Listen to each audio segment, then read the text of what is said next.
Hello students, मैं रंजन वर्मा कृता coaching institute में आपका स्वागत है। स्टूडेंट्स आइए देखते हैं अगले चैप्टर को। ये है द्विघात समीकरण। तो देखते हैं इसके पहले क्वेश्चन को। यदि किसी समद्विबाहु त्रिभुज का आधार बी और बराबर भुजा ये हो तो उसका क्षेत्रफल होगा। तो इसको कैसे लगाया जाएगा? तो इसमें पहले हम एक त्रिभुज बनाएंगे और वो भी समद्विबाहु त्रिभुज। तो मान लें कि ये समद्विबाहु त्रिभुज है। इसमें कह रहा कि आधार है इसका बी और बराबर भुजा ये है, तो ये भी ये भी ये। तो इसका क्षेत्रफल हमको बताना है। तो क्षेत्रफल बताने के लिए पहला नंबर इसमें हम लंब खींचेंगे, एक लंब खींचेंगे और पहले इसका लंब निकाल लेंगे, फिर 1/2 गुणे आधार गुणे ऊंचाई लगा देंगे, आराम से आ जाएगा। तो ये b है, तो इसका यहाँ तक भुजा होगा b/2। ये b का आधा होगा, तो लंब निकालेंगे हम, तो कर्ण का स्क्वायर माइनस आधार का स्क्वायर हो जाएगा। तो यहाँ ऊंचाई हो जाएगा यानी लंब का मान ये स्क्वायर माइनस b²/4, ये इतना मान आ जाएगा एच का। अब इसको गुणा कर देंगे तो हो जाएगा 4a² माइनस b²/4, ये हो जाएगा एच का मान यानी एच स्क्वायर का मान। तो एच बराबर होगा √4a² माइनस b²/4, इतना मान आएगा। अब इसका क्षेत्रफल का सूत्र होता है, एरिया इसका निकालेंगे हम, एरिया ऑफ ट्रायंगल 1/2 गुणे आधार गुणे ऊंचाई। तो 1/2 गुणे आधार की जगह है b और ऊंचाई की जगह हो जाएगा 4a² माइनस b² रूट में और बटे 4 का वर्गमूल निकालेंगे तो हो जाएगा 2। तो ये 2 और 2 गुणा होकर के 4 बन जाएगा। तो ये बन जाएगा b √4a² माइनस b²/2 दूनी 4। ये किस ऑप्शन में है? तो ऑप्शन हो जाएगा इसका सही डी। अगला क्वेश्चन देखेंगे अब। यदि दो समरूप त्रिभुजों की संगत भुजाओं में 3 और 4 का अनुपात है तो उनके परिमापों का अनुपात कितना होगा? त्रिभुज की भुजा का अनुपात दिया है, समरूप त्रिभुज है। मान लें कि एक त्रिभुज ये है और ये दूसरा त्रिभुज है। तो इसमें संगत भुजा का अनुपात, इसको माने ये, इसको माने बी, इसको माने सी, इसको माने डी, इसको माने ई और इसको माने एफ। तो मान लें कि हम ये बी अनुपाते डी, ये बी बटे डी का मान हम मान लें कि है 3/4। तो इसके परिमाप का अनुपात पूछ रहा है। तो परिमाप का मतलब होता है चारों भुजाओं का योग, तीनों भुजाओं का योग। और तीनों भुजाओं का योग निकालेंगे। अगर हम मान लें कि तीनों भुजा सेम है तो बन जाएगा 3ab और बटे इसको मान लें कि सेम है तो हो जाएगा 3d। तो 3 से 3 कट गया, ये भी बटे डी यानी 3/4। तो ये सेम ही हो जाएगा 3:4। त्रिभुज DEF तथा त्रिभुज PQR में दिया है कि कोण D बराबर कोण Q और कोण R बराबर कोण E, तो निम्नलिखित में से कौन सा सही है? तो पहले हमको दो त्रिभुज बनाना होगा, एक त्रिभुज ये, दूसरा त्रिभुज ये।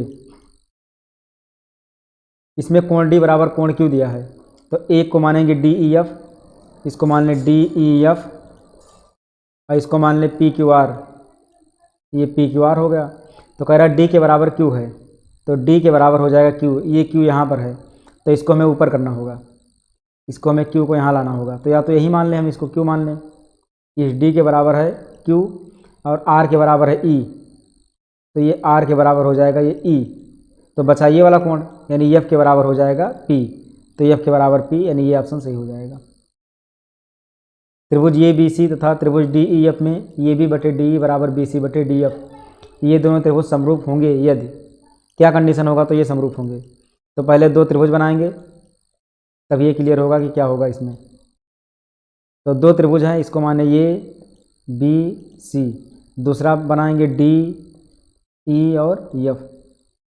तो ये B बटे DE, ये भी ये भुजा है, DE ये भुजा है। अगर हम ये B बटे DE लिखेंगे तो इसके बराबर कह रहा है कि BC/DF है। BC का मतलब ये और DF का मतलब ये भुजा, ये वाला DF है। तो BC बटे दिया है DF, तो इसका मतलब ये तीसरा वाला भी बराबर हो जाएगा, ये वाला भी। तो इससे हमें मतलब है नहीं, हमको कोण दिखा रहा है ऑप्शन में, कोण बराबर दिखाना है। तो ये भुजा इस भुजा के अनुपात में और ये भुजा इस भुजा के अनुपात में, मतलब कि इन दोनों भुजाओं से जो कोण बन रहा है वो B और D बन रहा है। तो इसका मतलब B और D कोण बराबर होना चाहिए, तो ऑप्शन सही हो जाएगा C। एक समबाहु त्रिभुज ABC की एक भुजा 12 सेंटीमीटर हो तो इसकी ऊंचाई, अगर समबाहु त्रिभुज की भुजा 12 सेंटीमीटर है तो पहले समबाहु त्रिभुज बनाएंगे हम, बहुत ही सिंपल क्वेश्चन ये भी है। तो अगर ये 12 सेंटीमीटर है तो ये भी 12 सेंटीमीटर और ये भी 12 सेंटीमीटर, सभी भुजाएं 12 सेंटीमीटर हो जाएंगी। अब इसकी हमें ऊंचाई बताना है। तो ऊंचाई के लिए पाइथागोरस प्रमेय हमको लगाना होगा। अगर ये 12 सेंटीमीटर है तो ये 6 सेंटीमीटर होगा। ऊंचाई के लिए पाइथागोरस लगाएंगे, लंब स्क्वायर बराबर कर्ण स्क्वायर माइनस आधार स्क्वायर। तो एच स्क्वायर बराबर कर्ण है 12 का स्क्वायर और आधार है 6 का स्क्वायर। तो 12 बराबर यहाँ 144 माइनस 36, इसको माइनस करेंगे, 14 में से 6 गया 8 और ये 13 में 3 में से 3 गया 0 1। तो ये इक्वल टू हो जाएगा अंडर रूट 108। अब 108 का वर्गमूल निकाल लेंगे। तो 2 से कटेगा 2 पंचे 10, 2 चौका 8, 2 से कटेगा 27 आएगा, 3 9 27 और 3 त्रिक्का 9। इसका जोड़ा बना, इसका जोड़ा बना, यानी 3 दूनी 6 बाहर हो जाएगा और रूट के अंदर हो जाएगा 3, 6√3। Option number B.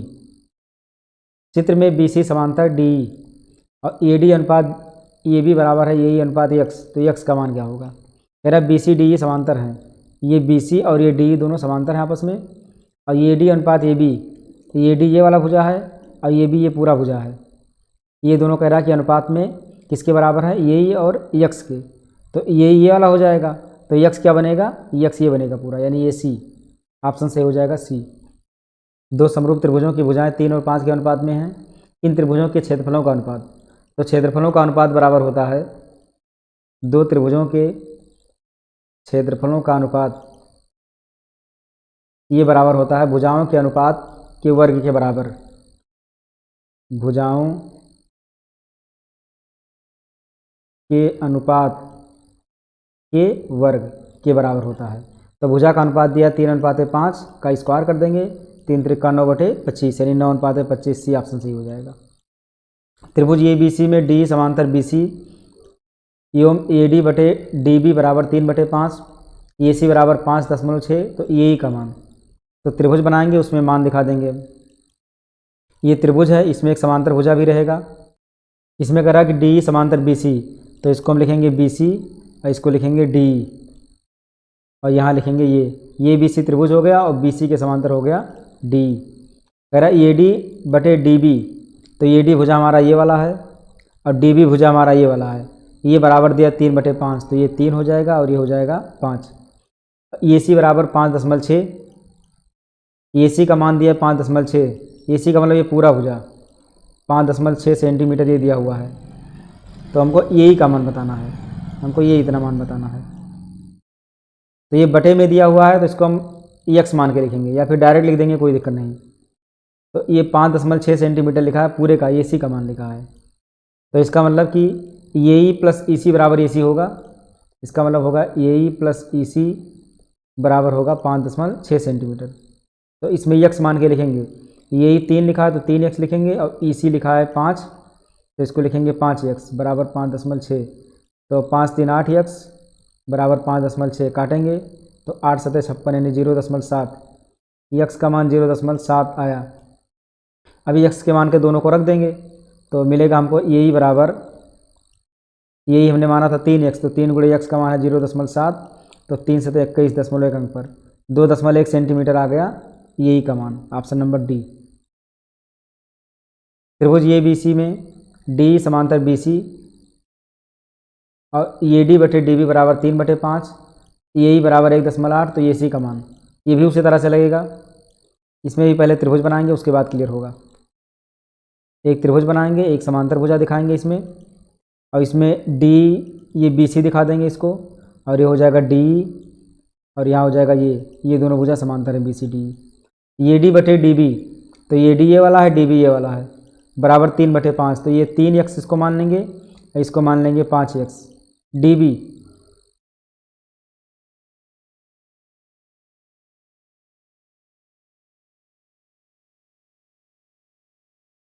तो ये भुजा बटे ये भुजा बराबर हो जाएगा यही बटे इसी, तो इसको मान सकते हैं 3x बटे 5x, इतना मान लेंगे। और कह रहा है यही बराबर 1.8 ये वाला होगा यही, यानी 3x का मान है 1.8, तो 3 कटनम 3 3 6 18 0.6, x का मान 0.6 आ गया।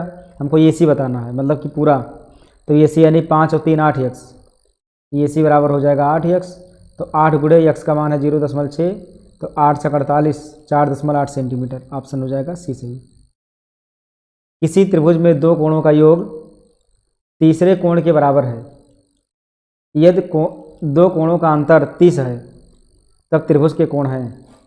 तो इसको चाहो तो ऑप्शन से भी लगा सकते हैं। कह रहा है 2 कोणों का योग तीसरे के बराबर है, तो 30 और 60 90 है, बिल्कुल सही। 2 कोणों का योग तीसरे के बराबर है और 2 कोणों का अंतर 30 भी होना चाहिए, तो 60 में से 30 घटा 30 और 90 में से 60 घटा तो 30, ये बिल्कुल सही है। तो ऑप्शन ये सही आ रहा है अभी। बी को चेक करेंगे हम, तो 45 पर 90 बिल्कुल सही, लेकिन 45 में से 45 घटाएंगे 0 आएगा, 30 नहीं आएगा, गलत। ये 60 60 तीनों है, बिल्कुल गलत। ये भी नहीं है, दोनों 75 75 है, गलत। तो ऑप्शन ये सही हो जाएगा। ये 2 समरूप त्रिभुजों के क्षेत्रफलों का अनुपात 64:121 है, तो इनके संगत भुजाओं का अनुपात। अभी हमने तुरंत फार्मूला बताया है कि त्रिभुज के क्षेत्रफलों का अनुपात भुजाओं के अनुपात के वर्ग के बराबर होता है, या भुजाओं के वर्ग के अनुपात के बराबर होता है। तो क्षेत्रफल का अनुपात दिया 64/121, तो इसका वर्गमूल निकाल लेंगे, भुजा का अनुपात आ जाएगा। तो 8/11 यानी 8:11 हो जाएगा ऑप्शन नंबर ये। किसी समचतुर्भुज के विकर्णों की लंबाई 30 सेंटीमीटर तथा 40 सेंटीमीटर है, तो इसकी एक भुजा की लंबाई। तो पहले हमको समचतुर्भुज बनाना होगा। समचतुर्भुज एकदम वर्ग के आकार का होता है, बस इसमें यही है, इसका जो भुजा है, कोण जो इसका है वो बराबर नहीं है, बाकी पूरी तरह से वर्ग के बराबर होता है। ये समचतुर्भुज एकदम वर्ग के बराबर होता है, वर्ग की तरह। तो विकर्ण की लंबाई 30 और 40 है, तो एक विकर्ण को मान लें 30 सेंटीमीटर और दूसरे विकर्ण को मान लें 40 सेंटीमीटर, ये 40 सेंटीमीटर हो जाएगा। और इसके विकर्ण एक दूसरे को समद्विभाजित करते हैं, लंब समद्विभाजित भी करते हैं, कोण 90 अंश का भी बनाते हैं। तो 30 सेंटीमीटर है तो ये हो जाएगा 15 सेंटीमीटर, और ये 40 है तो ये हो जाएगा 20 सेंटीमीटर। तो इसकी एक भुजा की लंबाई, तो ये 20 आया, ये 15 आया, तो ये बना कर्ण। तो कर्ण का स्क्वायर बराबर पाइथागोरस लगा देंगे। तो यहाँ कर्ण का स्क्वायर बराबर लंब का स्क्वायर, लंब को मान लें 20 और प्लस 15 का स्क्वायर, तो 20 भी सही, यहाँ 400 प्लस 15 15 यहाँ 225, इसको जोड़ देंगे 4 2 6 625। तो कर्ण यानी कि वर्ग जो समचतुर्भुज का भुजा है वो आ जाएगा 625 का वर्गमूल, 625 का वर्गमूल 25 सेंटीमीटर। तो ऑप्शन नंबर सी सही हो जाएगा। किसी त्रिभुज ए बी सी के 2 शीर्ष ये 2,3 बी 1,-3 एवं केंद्रक 3,0 हैं, तो तीसरे शीर्ष का नियामक क्या होगा, यानी तीसरे शीर्ष का निर्देशांक क्या होगा। केंद्रक का फार्मूला पता होगा कि x बराबर होता है x1 + x2 + x3/3। तो इसमें केंद्रक दिया है 3,0, तो ये होगा x का मान, ये होगा y का मान, और ये होगा x1 y1 और ये होगा x2 y2। तो x का मान है 3, तो 3 बराबर x1 का मान 2, x2 का मान 1 और x3 हमको नहीं पता है। इसको सॉल्व कर लेंगे, तो गुणा करेंगे, कैंची 3 त्रिक 9, 2 1 3 + x3, तो x3 बराबर हो जाएगा 9 में से 3 घटेगा 6। तो ऑप्शन में 6 x का मान यही सही है, सी ऑप्शन सही हो जाएगा। बिंदुओं -2,3 4,1 को मिलाने वाली रेखाखंड के मध्य बिंदु का निर्देशांक। तो मध्य बिंदु में दोनों को जोड़ करके आधा कर देते हैं, तो -2 + 4/2 और 3 + 1/2। तो 4 में से 2 गया 2, 2/2 और ये 4/2 कट जाएगा, 2 दूनी 4, 2 कट गया, तो 1,2 ऑप्शन सही हो जाएगा इसका ये। अगला क्वेश्चन देखिए, त्रिभुज ए बी सी में कोण ए बराबर 90 अंश, बी सी बराबर 13 सेंटीमीटर, ए बी बराबर 12 सेंटीमीटर। तो ए सी का मान है, इसमें पाइथागोरस लगेगा, आराम से आ जाएगा ये। इसमें पहले एक समकोण त्रिभुज बना लेंगे, इसमें कोण ए 90 अंश दिखा देंगे, ये हो जाएगा 90 अंश कोण ए, और इसको दिखा देंगे बी, इसको दिखा देंगे सी। तो बी सी है 13 सेंटीमीटर, ये 13 सेंटीमीटर हो जाएगा, ये भी 12 सेंटीमीटर। तो हमको बताना ए सी का मान, ये भुजा। तो 12 13 ये कितना हो जाएगा, कर्ण दिया हुआ है, लंब नहीं दिया है, तो लंब का स्क्वायर बराबर होता है कर्ण का स्क्वायर माइनस आधार का स्क्वायर। तो 13 13 169 -12 बराबर 144, माइनस करेंगे तो 25 आएगा, ये सी स्क्वायर बराबर, तो ये सी बराबर 25 का वर्गमूल 5 सेंटीमीटर। Option number C. एक समबाहु त्रिभुज ए बी सी की एक भुजा 2a है, इसकी ऊंचाई। ये भी बहुत ही सिंपल क्वेश्चन है, कोई कठिन नहीं है। इसमें कह रहा है कि एक भुजा 2a है, तो सभी भुजा 2a हो जाएगा, क्योंकि समबाहु त्रिभुज में त्रिभुज की तीनों भुजाएं बराबर होती हैं। तो इसमें हमको बताना है ऊंचाई, ये ऊंचाई बताना है। अगर ये 2a है तो ये भुजा ये हो जाएगा, तब ऊंचाई कितना होगा, तो एच स्क्वायर बराबर कर्ण का स्क्वायर यानी 2a स्क्वायर, तो 2 का स्क्वायर 4a स्क्वायर हो जाएगा, और माइनस आधार का स्क्वायर, तो बनेगा 3a स्क्वायर। तो यस बराबर इसका रूट लग जाएगा 3a स्क्वायर का, ये स्क्वायर का वर्गमूल ये, और 3 का वर्गमूल नहीं निकलेगा, यानी √3 ये, या फिर ये √3। Option number B. समद्विबाहु त्रिभुज ए बी सी में यदि ए सी बराबर बी सी और ये बी स्क्वायर बराबर 2AC स्क्वायर, तो कोण सी कितना होगा। ये ऐसी स्थिति में कोण 90 अंश होगा, पर इसका हम अगर फिगर बनाएं तो कैसे बनेगा। त्रिभुज ए बी सी में कह रहा कोण सी का बताना है, तो कोण सी मान लो कि पहले मान के चलने की 90 है और ए सी बराबर बी सी है, इसको ये माने इसको बी माने, तो ए सी और ये बी सी आपस में दोनों बराबर हैं और दोनों बराबर हैं। फिर ये कंडीशन दिया हुआ है ए बी स्क्वायर बराबर 2AC square. A B square मान लो कि कर्ण है और 2AC स्क्वायर का मतलब इसको लिखेंगे ए सी स्क्वायर प्लस ए सी स्क्वायर, और ए सी स्क्वायर प्लस ए सी स्क्वायर है तो इसको हम बी सी कर दें। अब इसको अगर देखा जाए तो ये पाइथागोरस प्रमेय बन गया, और जब पाइथागोरस प्रमेय है तो इसका मतलब कोण सी 90 अंश का होगा। समबाहु त्रिभुज ए बी सी में यदि ए डी लंब बी सी, तो ए बी स्क्वायर बटे ए डी स्क्वायर क्या होगा, तो इसका भी फिगर बनाएंगे। पहले एक समबाहु त्रिभुज है ए बी सी, इसमें कह रहा कि ए डी लंब बी सी, यानी ये से इस बी सी भुजा पर लंब है ए डी, अगर लंब होगा तो ये तुरंत दो भाग में बढ़ जाएगा, तो कह रहा है ए बी स्क्वायर बटे ए डी स्क्वायर बताना है। ए बी स्क्वायर बटे ए डी स्क्वायर, हमको ये दोनों भुजा का अनुपात बताना है। तो इन दोनों भुजा का अनुपात क्या होगा, अगर हम इसको मान लें ये, इसको मान लें ये, तो ये भी हो जाएगा ये, और इतना भुजा बन जाएगा ये बटे 2। तो इसमें पाइथागोरस लगा देंगे पहले, तो पाइथागोरस लगाएंगे तो ए बी स्क्वायर बराबर लंब है ए डी स्क्वायर और प्लस आधार है बी डी स्क्वायर, तो ये बी का मान है ये स्क्वायर, ए डी स्क्वायर इसे लिखा रहने देंगे, बी डी स्क्वायर मतलब ये बटे 2 का स्क्वायर, तो ये स्क्वायर बराबर ए डी स्क्वायर और ये स्क्वायर बटे हो जाएगा 4, इसको ले आएंगे बाईं ओर, तो ये स्क्वायर माइनस ये स्क्वायर बटे 4 बराबर ए डी स्क्वायर, 4 का नम 4 में से गया 3, तो 3 स्क्वायर बटे 4 बराबर ए डी स्क्वायर, तो ए डी बराबर हो जाएगा √3 स्क्वायर बटे 4, तो ये बाहर आ जाएगा और 4 का वर्गमूल 2 भी बाहर आ जाएगा, √3 बच जाएगा अंदर, ये आ गया ए डी का मान। और जो हमने ये माना है उस ये को हम फिर से ये भी लिख सकते हैं, अगर यहाँ पर हम ये भी लिख देंगे तो ये भी बटे 2√3, और ये कह रहा कि ये बी स्क्वायर बटे ए डी स्क्वायर, तो ये बी के नीचे हम ए डी लेकर चले जाएंगे और 2 चलाएगा यहाँ, तो 2 बटे √3 हो जाएगा और बराबर ये बी बटे ए डी। अगर इसका स्क्वायर कर देंगे तो ये बी स्क्वायर बटे ए डी स्क्वायर, तो ये भी स्क्वायर हो जाएगा, तो 2 का स्क्वायर 4, √3 का स्क्वायर 3, यानी कि 4 बटे 3, ऑप्शन नंबर बी सही हो जाएगा। त्रिभुज ए बी सी बराबर त्रिभुज डी ई एफ समरूप हैं, मतलब ये दोनों त्रिभुज आपस में समरूप हैं, दोनों के क्षेत्रफल 9 और 16 हैं, तो ई एफ बराबर 4.2 सेंटीमीटर, तो बी सी का मान बताना है। तो पहले 2 समरूप त्रिभुज बना लेंगे हम, ये मान लें कि 2 समरूप त्रिभुज हैं, एक है ए बी सी और दूसरा है डी ई एफ, ये दूसरा है डी ई एफ, इसके क्षेत्रफल है 9 और 16, इसका 9 है और ये है 16। ई एफ बराबर 4.2 सेंटीमीटर, ये ई एफ है, इसको मान लें 4.2, तो हमको बताना है बी सी, यानी ये भुजा बताना है। तो पता है कि क्षेत्रफल का अनुपात बराबर होता है भुजाओं के वर्गों का अनुपात, तो क्षेत्रफल का अनुपात दिया 9/16, इसको लिख देंगे। अब भुजा बी सी अब बटे हो जाएगा 4.2 का स्क्वायर, अगर स्क्वायर हटाएंगे तो यहाँ रूट लग जाएगा, यहाँ पर ये लग जाएगा रूट 9/16 और बराबर ए सी बटे 4.2, 9 का वर्गमूल 3, 16 का वर्गमूल 4 बराबर ए सी बटे 4.2। अब इसको कहीं से गुणा कर देंगे तो ये जाकर यहाँ गुणा होगा, तो आएगा 3 दूनी 6, 3 चौक 12, 12.6/4 बराबर ए सी। इसको काट देंगे, 2 दूनी 4, 4 से डायरेक्ट इसको काट दें हम, तो 4 का नम 4, 4 3 12 दशमलव, 4 का नम 4 2, 4 पंचे 20, 3.15, ऑप्शन नंबर बी सही हो जाएगा। यदि किसी त्रिभुज ए बी सी में बी डी बराबर 5 सेंटीमीटर, बी सी बराबर 7.5 सेंटीमीटर, कोण ए का समद्विभाजक ए डी है, समद्विभाजक या समविभाजक ए डी है, तो ये बी बटे ए सी बताओ।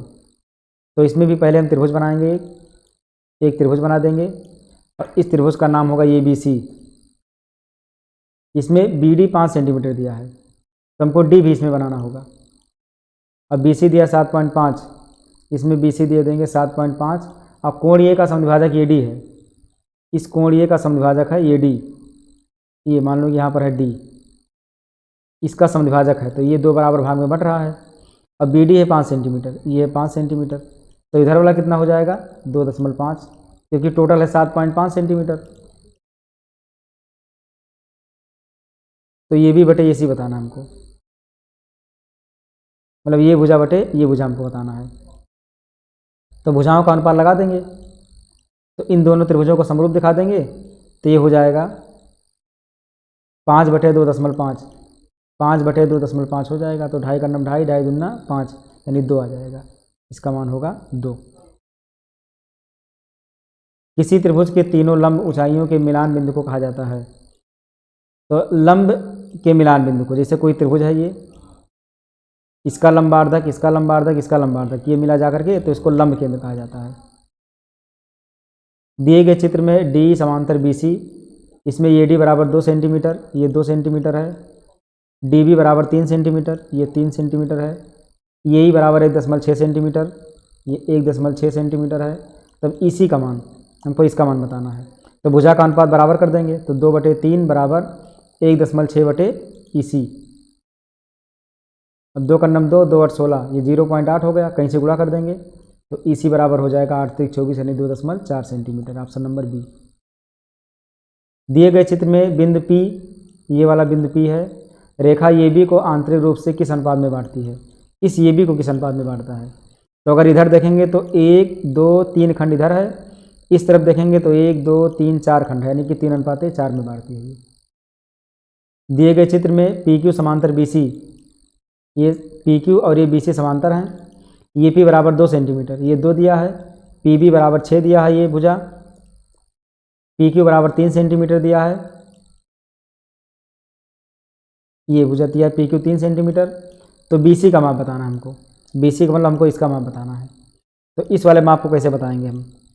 PQ बटे BC, तो इसका हमको ये पूरा अगर भुजा लेना होगा तो हमको ये पूरा त्रिभुज लेना पड़ेगा, बड़ा वाला त्रिभुज। अब बड़े त्रिभुज के लिए लिखेंगे ये P बटे ये B, लिखेंगे ये P बटे ये B बराबर, और छोटा भुजा लिए हैं तो हो जाएगा PQ छोटा भुजा, अब बटे BC। तो ये P का मान है 2 और ये B का मान है 2 + 6 8, अब PQ का मान है 3 और बटे हमको निकालना है BC का मान, कहीं से गुणा कर देंगे, 2 का नम 2, 2 चौका 8, 4 3 12, यानी BC का मान आ गया 12 सेंटीमीटर। Option number D. किसी रेखाखंड AB को 2:3 अनुपात में बांटना है। एक किरण AX खींचा गया तथा कोण BAX न्यून कोण बनाया गया। अब बराबर दूरी पर बिंदु A1 A2 बिंदु निर्धारित किए गए। इस अनुपात है तो कम से कम कितने बिंदु A1 A2 चुने जाने चाहिए? तो इसका हम एक त्रिभुज बनाएंगे, एक रेखा बनाएंगे, रेखा से इसमें काटना है हमको, तो एक रेखा बना देंगे, इसको हमको 2:3 में बांटना है।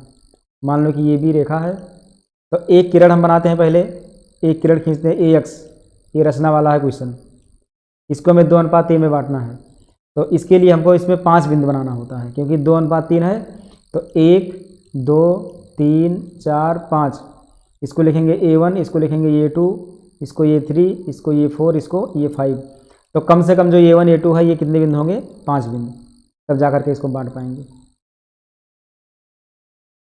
दिए गए चित्र त्रिभुज POQ POR में ये भी समानांतर है QR के, ये दोनों समांतर हैं आपस में।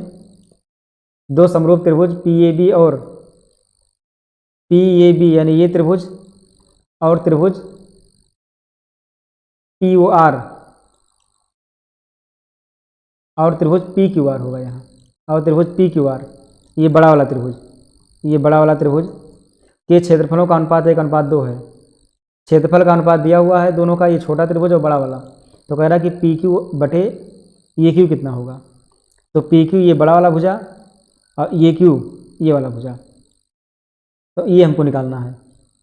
तो PQ बटे ये Q कैसे निकाला जाए? तो अब दिया है त्रिभुज PAB का, तो लिखेंगे एरिया ऑफ PAB बटे एरिया ऑफ PQR बराबर, तो पहले छोटे का एरिया लिखें, तो छोटे वाले का भुजा लिखना पड़ेगा PA बटे, अब बड़े वाले का, तो बड़े वाले का यानी PQ लिखा जाएगा। इस भुजा का स्क्वायर कर देंगे, इसका मान दिया 1/2, और PA का मान, इस PA का मान निकालने के लिए हमको इस PQ में से AQ को घटाना होगा, तो लिखेंगे PQ माइनस AQ अब बटे PQ का होल स्क्वायर। तो होल स्क्वायर हटाएंगे तो यहाँ करके रूट लग जाएगा, तो 1/√2 बराबर, इसको अलग अलग करेंगे तो PQ बटे PQ और माइनस AQ बटे PQ, PQ से PQ कट जाएगा, 1/√2 बराबर हो जाएगा -1 - ए क्यू बटे पी क्यू, इसको ले आएंगे बाईं ओर, तो ए क्यू बटे पी क्यू बराबर हो जाएगा 1 - 1/√2। इसको सॉल्व करेंगे तो √2 का 1 से गुणा होगा, तो √2 - 1/1 √2, ये इतना बनेगा। लेकिन इसको पलटना हमको, क्योंकि लाना है पी क्यू बटे ए क्यू, तो ये बन जाएगा √2 बटे √2 - 1। इसमें ऑप्शन सही हो जाएगा। इसमें ऑप्शन में कोई नहीं है, तो इसका मतलब डी ऑप्शन सही हो जाएगा। इसमें कोई भी ऑप्शन मैच नहीं कर रहा है, क्योंकि बटे के नीचे √2 होना चाहिए था। चक्रीय चतुर्भुज के सम्मुख कोणों का योग कितना होता है? तो चक्रीय चतुर्भुज के सम्मुख कोणों का योग 180 अंश होता है। इसे कोई वृत्त बना है और इसके अंदर कोई चक्रीय चतुर्भुज बना है। कोई अगर इसके अंदर हम चतुर्भुज बना दें, मान लो यहाँ भुजा है, इस तरह से ये है, ये है और ये है, तो इसके जो सम्मुख कोण होंगे, ये वाला कोण और ये वाला कोण, इन दोनों का जो योग होता है वो 180 अंश होता है। तो ऑप्शन सही हो जाएगा सी। दो समान कोणिक त्रिभुजों में उसकी संगत भुजाओं का अनुपात सदैव समान रहता है, किसने कहा था? तो ये कहा था थेल्स ने। भुजाओं का अनुपात जो बराबर होता है वो थेल्स ने कहा था। त्रिभुज ए बी सी तथा त्रिभुज पी क्यू आर में दिया गया है कि ए बी बटे पी क्यू बराबर बी सी बटे आर पी, तो इसमें से कौन सा बराबर होगा? तो दो त्रिभुज बनाएंगे, क्लियर हो जाएगा। एक त्रिभुज ये बना, इसको मानेंगे ए बी सी, और एक त्रिभुज और बना लेंगे, इसको लिखेंगे पी क्यू आर। इसमें कह रहा है ए बी बटे पी क्यू, तो ए बी यहाँ है, पी क्यू यहाँ है, और बी सी बटे आर पी, बी सी ये है और आर पी ये है। तो इन दोनों भुजाओं के बीच ये कोण आया, यानी कोण बी, और इन दो भुजाओं के बीच आया कोण पी, यानी कोण बी बराबर हो जाएगा कोण पी। ऑप्शन सही होगा डी। चित्र में यदि त्रिभुज वो डी सी समरूप है वो बी ए, वो डी सी यानी ये वाला त्रिभुज, और वो बी ए यानी ये वाला त्रिभुज, तो कोण सी डी ओ बराबर 70 अंश ये दिया हुआ है, बी ओ सी 115 अंश ये भी दिया है। तो कह रहा है डी ओ सी का मान बताओ। डी ओ सी हमको ये मान बताना है। तो बहुत ही सिंपल है, इसमें हमको कोई और नियम लगाने की ज़रूरत ही नहीं है। अगर ये 115 है तो ये पूरा यहाँ से यहाँ तक रेखा कोण है 180 अंश, तो 180 में से अगर 115 घटा देंगे तो इसका मान आ जाएगा। 10 में से 5 गया 5, 7 में से गया 6, ये 65 अंश हो गया। सिंपल।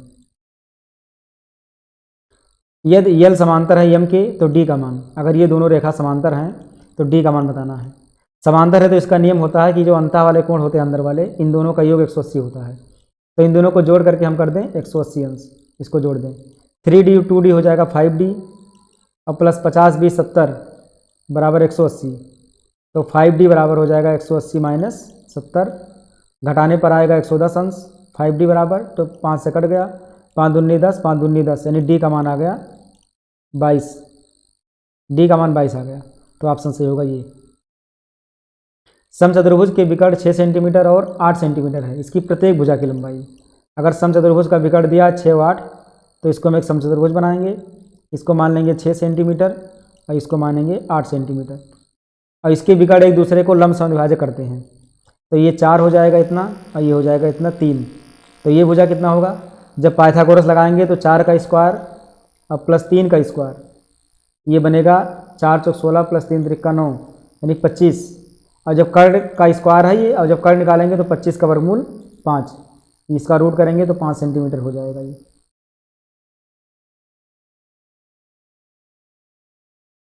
त्रिभुज ए बी सी में ए बी बराबर 6√3, ए सी बराबर 12 सेंटीमीटर, बी सी बराबर 6 सेंटीमीटर, तो कोण बी। इस तरह के क्वेश्चन में 90 अंश ही रहते हैं। इसको अगर सिद्ध करना चाहें तो कर भी सकते हैं, इसको चेक कर सकते हैं। मान लें कि ये कोण बी है, इसको हम पहले से मान लेने कि 90 है, मान लें कोण बी है ये, इसको ये लिखेंगे, इसको सी लिखेंगे। तो ये भी दिया है इसमें 6√3, ए सी 12, बी सी 6। अगर ये पाइथागोरस काम कर रहा है तो समझो कि ये समकोण होगा। तो 12 का स्क्वायर 144 बराबर 6√3 छकाक 36 तियाँ 108, और 6 का स्क्वायर 36, इसको जोड़ देंगे, 8 6 14 3 1 4। देखिए दोनों मान बराबर हो गया। अगर ये दोनों मान बराबर है तो पाइथागोरस से फॉलो कर रहा है, इसका मतलब कोण भी समकोण होगा। सभी वर्ग होते हैं, सभी वर्ग समरूप होते हैं, सभी समबाहु त्रिभुज भी समरूप होते हैं। दो समरूप त्रिभुज के क्षेत्रफलों का अनुपात उनकी संगत भुजाओं के वर्ग के अनुपात के बराबर होता है। ये ऑप्शन सही होगा बी, ये फार्मूला ही है। दिए गए चित्र में यक्स का मान, इस यक्स का मान कितना होगा? तो बहुत ही सिंपल है, आराम से निकल जाएगा। अगर निकालना चाहे तो ये 100 है, तो इसके अंदर वाला कोण होगा 180 अंश होगा ये, क्योंकि टोटल 180 होता है। तो ये 180 में से 100 घटाएंगे तो 80 बचेगा। अब ये 80 और ये 60 इन दोनों के योग के बराबर होता है ये y कोण। तो 8 से 14 140 अंश कोण हो जाएगा। अगर लगाना चाहें तो लगा भी सकते हैं। इसको निकाल लें पहले। 8 से 14 140 अंश, 140 को 180 में से घटाएंगे तो आएगा 40, और ये टोटल होता है 180, 180 में से 40 घटाएंगे तो 140 आएगा। तो भी हो जाएगा ऑप्शन ये। चित्र से y का मान, इस y का मान कितना होगा? ये भी बहुत ही सिंपल है। 125 अंश ये है तो ये कितना होगा? 180 में से घटा देंगे। 180 में से घटाएंगे, 10 में से 5 गया 5, 7 में से 2 गया 5, 55 अंश। ये 70, ये 55, तो ये कितना? तो 180 में से दोनों को जोड़कर घटा दें, ये भी आ जाएगा। कोई नियम लगाने की ज़रूरत ही नहीं है, सिंपल आ जाता है। तो ये आएगा 5 जोड़ने पर 7 5 12 125, और 180 में से घटा देंगे तो आ जाएगा ये 55 अंश। यानी ऑप्शन सही हो जाएगा सी, ये 55 अंश है। ऑप्शन सी सही होगा। सभी सर्वांगसम आकृतियाँ समरूप होती हैं। जितनी भी सर्वांगसम आकृतियाँ वो सब के सब समरूप होती हैं। यदि एक त्रिभुज के एक कोण की समद्विभाजक रेखा त्रिभुज की मध्यिका हो तो वहाँ त्रिभुज, तो पहले त्रिभुज बनाएंगे तब क्लियर होगा। ये मान लो एक त्रिभुज है, त्रिभुज के एक कोण की समद्विभाजक, ये कोण है, इसका समद्विभाजक रेखा इस त्रिभुज की मध्यिका है। मध्यिका का मतलब इसको दो बराबर भाग में ये बांट रहा है, मध्यिका का मतलब। तो वहाँ त्रिभुज, ये किस प्रकार का त्रिभुज बनेगा? तो इस प्रकार का त्रिभुज समद्विबाहु त्रिभुज होता है, या तो समद्विबाहु या फिर समबाहु, ये दोनों हो जाता है। क्योंकि समबाहु त्रिभुज में तीनों भुजा बराबर होता है, तो इसका कोण का जो अर्धक होता है वो जाकर इसका मध्यिका बन जाता है, मतलब कि इसको दो बराबर भागों में बांट देता है। उसी तरह से समबाहु में भी है। यदि एक सरल रेखा किसी त्रिभुज की किन्हीं दो भुजाओं को एक ही अनुपात में विभाजित करे तो वहाँ रेखा तीसरी भुजा के ये समांतर हो जाता है। कह रहा कि यदि एक सरल रेखा किसी त्रिभुज की, एक सरल रेखा किसी त्रिभुज की, ये मान लो त्रिभुज है, कोई एक सरल रेखा है, किसी त्रिभुज की किन्हीं दो भुजाओं को, ये भुजा मान लो, ये भुजा एक ही अनुपात में विभाजित करे, यानी इसे बराबर बराबर काटे तो ये तीसरी भुजा के समांतर हो जाती है। यह त्रिभुज ABC समरूप है त्रिभुज LMN के, कोण ए बराबर 68 अंश, कोण B बराबर 45 अंश, तो कोणीयन इन दोनों के योग को 180 में से घटा देंगे तो कोणीयन का मान आराम से आ जाएगा। तो 180 माइनस 8 5 13, 6 4 10 1 11 113, 10 में से 3 गया 7, और 7 में से 1 गया 6, 67 अंश। ऑप्शन हो जाएगा सी सही। केशव 12 मीटर पश्चिम आकर 5 मीटर उत्तर जाता है, वहाँ प्रारंभिक बिंदु से कितनी दूर है? तो मान लें कि ये बिंदु है जहाँ से वो चल रहा है, उत्तर दिशा इधर होगा, दक्षिण दिशा इधर होगा, पूर्व दिशा इधर होगा, और पश्चिम दिशा इधर होगा। तो यहाँ से ये 12 मीटर पश्चिम जाता है, इधर मान लो आता है ये 12 मीटर, फिर 5 मीटर उत्तर जाता है, यानी कि ऊपर की ओर 5 मीटर जाता है ये। तो प्रारंभिक बिंदु से कितनी दूर है? प्रारंभिक बिंदु से ये दूरी, यानी जो सीधी दूरी है निकाला जाएगा। तो ये कर्ण बन गया सीधा, तो 5 ये 12 ये, तो इसका मतलब 13 सेंटीमीटर ये हो जाएगा। पाइथागोरियन ट्रिक से पाइथागोरस प्रमेय लगाकर निकाल भी सकते हैं। एक समकोण त्रिभुज की दो छोटी भुजाएं ये सेंटीमीटर और 20 सेंटीमीटर लंबी हो तो तीसरी भुजा, समकोण त्रिभुज है, इसकी दो छोटी भुजाएं लंब और आधार होंगी, तो एक को मान लेंगे ये, दूसरे को मान लेंगे बी, तो ये तीसरी भुजा हमको निकालना है। तो पाइथागोरस प्रमेय के अनुसार लंब का स्क्वायर प्लस आधार का स्क्वायर बराबर कर्ण का स्क्वायर, यानी और रूट में करेंगे तो कर्ण आ जाएगा भुजा। डी ऑप्शन सही हो जाएगा। सभी समचतुर्भुज ये भी समरूप होते हैं, जितने समचतुर्भुज होते हैं सब समरूप होते हैं, और सभी वृत्त, ये सभी वृत्त भी समरूप ही होते हैं। तो बस आज के लिए इतना ही। इसके बाद जो अगला चैप्टर होगा अगले वीडियो में आ जाएगा, तब तक इसको देखें, समझें और अच्छे से अपनी तैयारी करते रहें।